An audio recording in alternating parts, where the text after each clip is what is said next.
A very good morning everyone. So Sankat Mochan for general awareness, here we are starting a series जिसमें हम लोग discuss करेंगे पूरा का पूरा एंथ्रोपोलॉजी ऑप्शनल। तो हम लोग विलेज स्टडीज़ डिस्कस कर रहे थे। आज हम जो टॉपिक डिस्कस करने वाले हैं दैट इज़ कि विलेज का जो पॉलिटिकल एस्पेक्ट्स होते हैं। तो पॉलिटिकल एस्पेक्ट, इससे पहले हम लोगों ने इकोनॉमिक एस्पेक्ट, सोशल एस्पेक्ट्स, ये सब तो डिस्कस कर ही लिया है। आज हम जो डिस्कस कर रहे हैं that is the political aspects. बहुत ज़्यादा इंपॉर्टेंट है क्योंकि पॉलिटिकल एस्पेक्ट जो है वो बहुत ज़्यादा एस्पेक्ट्स का बेस बनता है। तो political, we are going to start political aspects of village.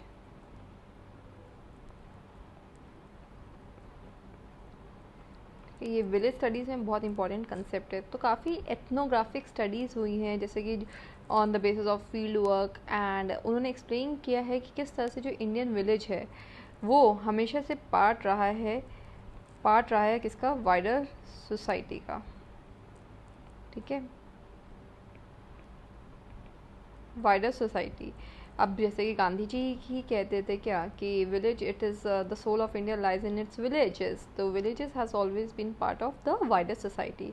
तो ब्रिटिश एडमिनिस्ट्रेटर्स की अगर मैं बात करूँ तो ब्रिटिश एडमिनिस्ट्रेटर्स जो थे वो लोग क्या कहते थे कि 19th सेंचुरी के अराउंड ये डिस्क्राइब करते थे इंडियन विलेजेस को एज लिटिल रिपब्लिक्स की। अपने आप में वो एक इंडिपेंडेंट यूनिट की तरह हम देख सकते हैं, सारा मतलब चीज़ें वो अपने आप से कर सकते हैं।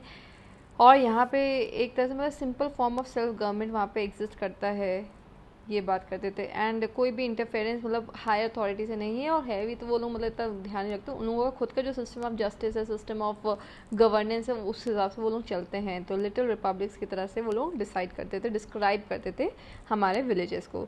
State only demanded young man कि हाँ वो वॉर्स वगैरह कभी हो जाए तो वहाँ पे आ जाएं सर्व करने के लिए, और जो अपना शेयर, उनका शेयर दे दे स्टेट को प्रोड्यूस में, और उसके अलावा अपना काम अपने हिसाब से करे। तो इंटरफेरेंस वो लोग जो ब्रिटिशर्स कैसे डिस्क्राइब करते थे, तो ऐसा सच इंटरफेरेंस नहीं होता था। ये जो डिस्क्रिप्शन है इंडियन विलेजेस की, ये ओवर सिंप्लीफाइड है। यानी कि this description of republic is not something that we accept. क्योंकि अगर हम बात करें तो यहाँ पे अगर हम विलेजेस को एज अ फंक्शनल यूनिट देखें तो वो बहुत इंपॉर्टेंट पार्ट कर हमेशा से प्ले करता हुआ आया है in the emergence of the kingdoms itself, या टेरिटरी एस्पेक्ट या स्टेट का जो इमर्जेंस है, उन सब में विलेजेस का बहुत ज़्यादा इंपॉर्टेंट रोल रहा है। तो अजम्पशन जो प्री ब्रिटिश इंडिया में थी कि हाँ विलेज जो है वो ऑटोनॉमस पॉलिटिकल एंटिटी है, तो वो अगर हम देखा जाए तो वो गलत है। क्योंकि हमारा जो विलेजेस है वो हर चीज़ में कनेक्टेड रहा है।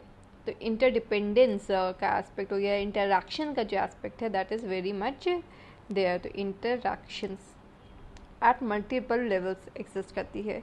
तो यहाँ पे अगर हम बात करें तो जैसे किंग्स का कुछ ड्यूटी होता है, जैसे किंगशिप थ्योरी की जब हम लोग बात करते हैं तो किंग का कुछ कुछ ड्यूटीज़ होता है अपने सब्जेक्ट्स की तरफ, जैसे कि अगेन अच्छा से इंफ्रास्ट्रक्चर प्रोवाइड करना, या फिर कल्चरल एस्पेक्ट्स में टेम्पल कंस्ट्रक्शन, ये सब बहुत सारे एस्पेक्ट्स होते हैं, वेलफेयर इंश्योर करना।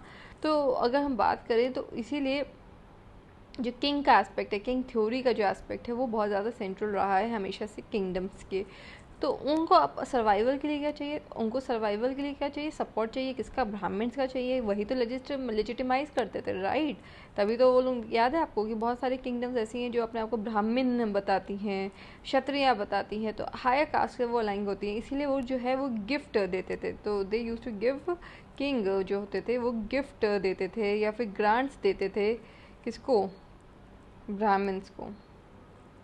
ठीक है, ब्राह्मण्स को देते थे। तो यहाँ पे क्या आइडिया हो जाता, तो किंग जो था वो हेड होता था एक तरह से सारे के सारे कास्ट ग्रुप का। अब जब यहाँ पे से लेजिटिमाई, और ये क्या देते थे, लेजिटिमेसी देते थे कि हाँ भैया ये सही आदमी है, ठीक है, ये भगवान का रिप्लिका है, इस तरह से डिस्कोर्स बना देते थे ब्राह्मण की, भैया इस किंग को एक्सेप्ट कर लो। तो किंग एक तरह से क्या बन जाता था, तो king was the head of all caste groups and panchayats. तो कोई भी अगर जैसे डिस्प्यूट होता था कि कास्ट रैंक क्या है या इंटर कास्ट कॉन्फ्लिक्ट्स होते थे, वो सारा कौन सेटल करता था, तो वो सेटल करता था किंग।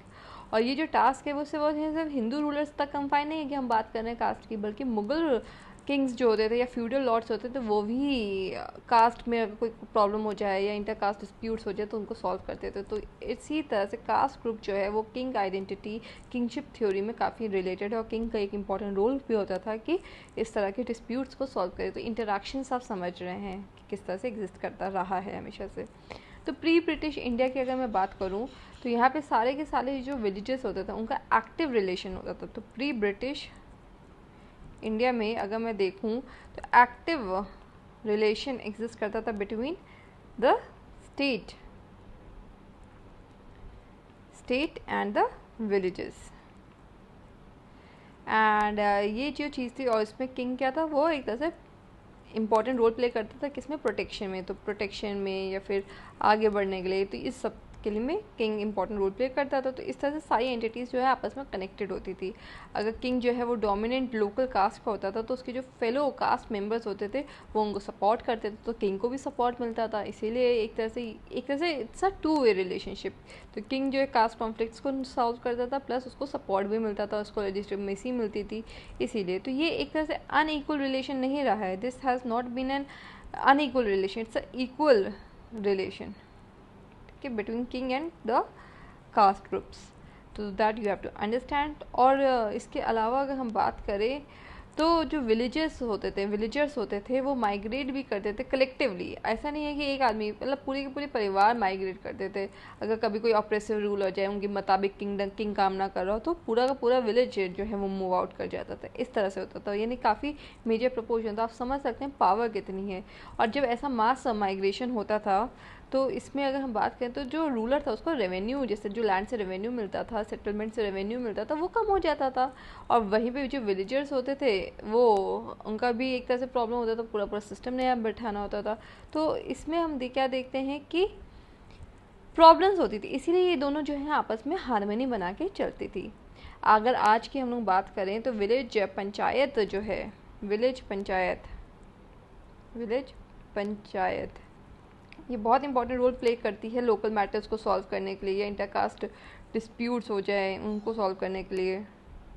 तो ये काफ़ी इंपॉर्टेंट रोल प्ले करती हैं। तो रिलेशनशिप जो विलेजर्स और रूलर का हो गया वो बहुत ज़्यादा इंपॉर्टेंट है। अब इसमें कुछ चेंजेस भी आए हैं। तो ब्रिटिश टाइम्स, जब ब्रिटिशर्स आए, ब्रिटिश की एंट्री आती है तो कुछ चेंजेस हमको देखने को मिलते हैं। तो ब्रिटिश जो है वो एक तरह से एडमिनिस्ट्रेशन सिस्टम इस्टेब्लिश करते हैं। तो अगेन कैसे कम्युनिकेशन सिस्टम्स वगैरह करते हैं। फिर हम बात करते हैं क्या, वहीं पे विलेज पंचायत्स में भी काफ़ी चेंजेस आने लगते हैं, क्योंकि इफेक्ट तो वो भी हो रहे हैं।